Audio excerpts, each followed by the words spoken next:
कोयटा में पीटीआई के झंडा लगी गाड़ी ने मुतादिद पुलिस एहलकारों को कुचल दिया है। 2 जख्मियों की हालत तशवीशनाक बताई जाती है। ये भी बताया गया कि तहरीक इंसाफ के कारकुनान पाबंदी के बावजूद जलसे के लिए हॉकी ग्राउंड की तरफ जाना चाहते थे। इस पर हम बात करेंगे डॉन न्यूज के रिपोर्टर अब्दुल्ला जहरी से। अब्दुल्ला, हमने पहले भी देखा था जब इनको रोकने की कोशिश की गई तो उन्होंने पुलिस पर पथराव किया था। इस वक्त क्या सिचुएशन है और जो लोग जख्मी हुए हैं उस हवाले से क्या इत्तलात हैं आपके पास?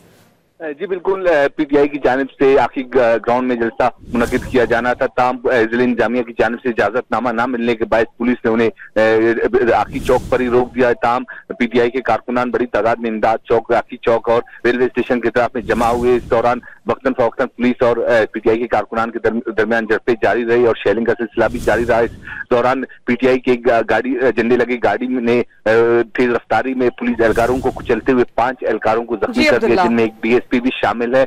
2 जख्मियों की हालत तशवीशनाक बताई जा रही है, जबकि इस मौके पर कारकुनों और पुलिस एहलकारों में झड़पों के दौरान 10 से ज्यादा एहलकार और मुतादिद कारकुनान जख्मी, जिन्हें सिविल हॉस्पिटल मुंतकिल किया गया। इस वक्त भी शेलिंग का सिलसिला जारी है। किसी हद तक कारकुनान मुंतशिर हो चुके हैं। सिर्फ एक ही पॉइंट जो रेलवे स्टेशन की तरफ है वहां पे चंद कारकुनान मौजूद है जहां पे पुलिस की जानिब से शेलिंग की जा रही है। जी, बहुत शुक्रिया अब्दुल्ला जहरी।